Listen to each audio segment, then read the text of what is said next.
2, 3. Bonjour, Patrick Végétosphère. Aujourd'hui, le Polycia, une plante verte, une plante d'ombre qui va éclairer vos intérieurs. Si vous voulez en savoir davantage sur le Polycia, c'est tout de suite sur Végétosphère. N'oubliez pas le pouce bleu, n'oubliez pas de vous abonner. Shall we begin?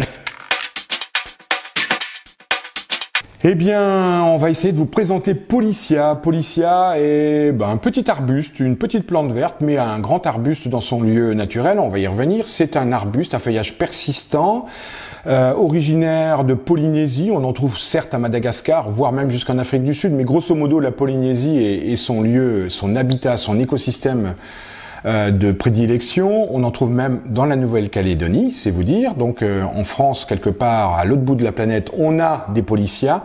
C'est une plante qui, dans son lieu naturel, famille des Araliacées, faut pas oublier de le dire, dans son lieu naturel va mesurer jusqu'à 5 mètres de haut selon les espèces, 2, 3, 5 mètres de haut. Et en général, elle se développe en bosquet.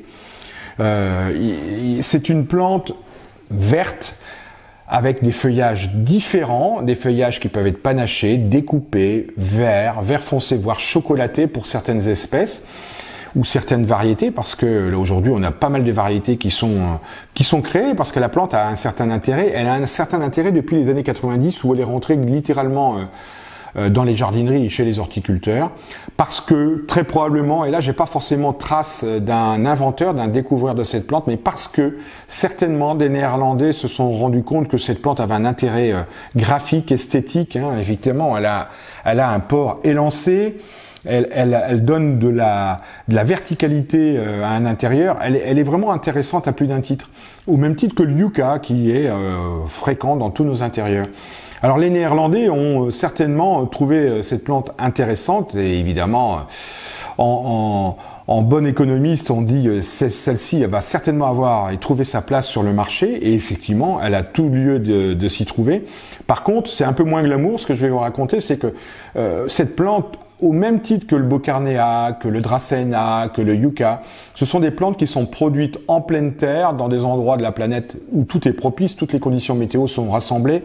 Je pense à l'Amérique centrale ou en Afrique, et on produit Polycia en pleine terre. Voilà, on les fait pousser même relativement haut, et à un moment donné, on sectionne, on coupe, on fait des boutures de troncs, des boutures de bois littéralement.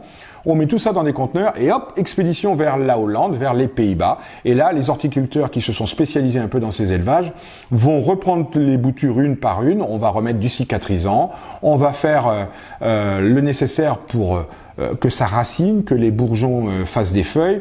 On met ça dans des conditions optimales de développement, et ensuite on met ça en culture pendant plusieurs mois, en général 12, 13, 14, 15 mois maximum, et les plantes se retrouvent chez nous, en pot, dans les jardineries et chez les horticulteurs, avec un temps d'élevage qui est rationalisé au maximum pour que la culture soit rentable. C'est pas glamour, je vous l'ai dit, mais c'est bien comme ça que ça se passe. En ce qui concerne la culture dans la maison, c'est une plante on ne peut plus sympathique, avec un développement constant, y compris dans les périodes de l'année où ma foi, c'est difficile de pousser, je pense en hiver. Elle a une croissance constante. On va l'aider avec un engrais plante verte, un engrais plutôt azoté, qu'il soit bio ou pas, et elle va se développer pour atteindre, alors celle-ci fait 20 ou 30 cm, je pense que dans 5 ou 10 ans, elle en fera 50, 60, 70 cm, ça pousse relativement bien et de manière constante, je l'ai dit. Pas de floraison intéressante, discrète. Si ça arrive, c'est vraiment le bonheur. Ça peut ne pas arriver, faut le dire. Et ça se taille bien, c'est ce qui va permettre de pouvoir la façonner facilement, parce qu'elle pousse toujours un peu. Et on va pas oublier d'ailleurs de la tourner, selon l'endroit où elle soit dans la maison, de telle sorte qu'elle puisse bien être verticale. Je rappelle, c'est une plante qui donne un peu de verticalité à l'endroit où elle va se trouver.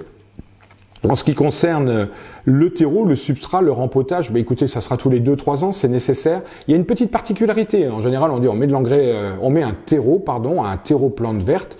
Eh bien oui, vous allez mettre un terreau plante verte fibreux, un peu plus riche en tourbe. Alors ça, vous le trouverez pas forcément. Par contre, ce que vous allez ajouter, c'est un peu de terre de bruyère ou de tourbe pour essayer de baisser au maximum le pH, parce que c'est une plante qui préfère un terrain, un sol, un substrat légèrement acide.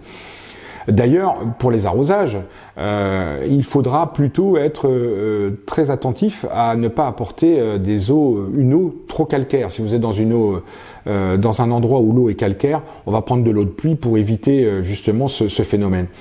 On peut la rempoter tous les 2-3 ans, je l'ai dit. Il est possible de la garder en cache-pot. Soyez toujours vigilant, parce que là, elle est bien en cache-pot. Soyez vigilant au niveau du cache-pot à cause du niveau d'eau qui pourrait être trop important et faire pourrir la plante.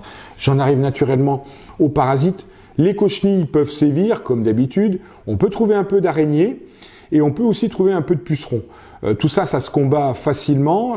En tout cas, le puceron, c'est le plus facile de tous. La cochenille, ça demande un peu d'obstination. L'araignée demande aussi pas mal d'obstination dans le traitement.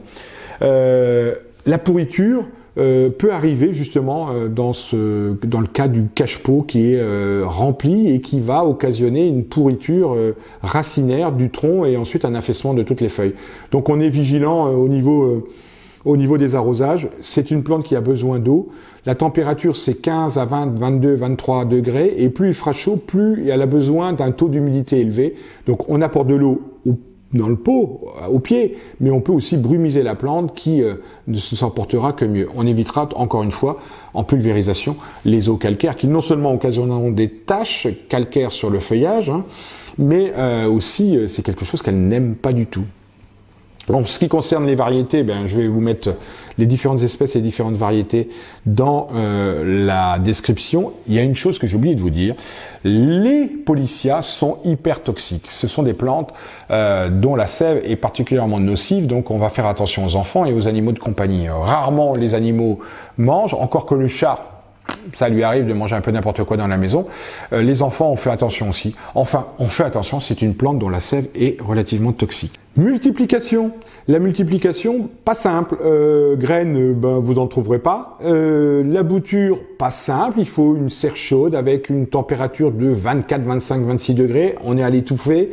On est dans des conditions de bouturage optimales. Pas évident dans nos simples maisons. Par contre, le marcottage qui va consister à mettre un petit sachet avec du terreau un peu humide après avoir fait des incisions sur un entrenœud pourrait permettre de faire de la multiplication à bon escient et très facilement.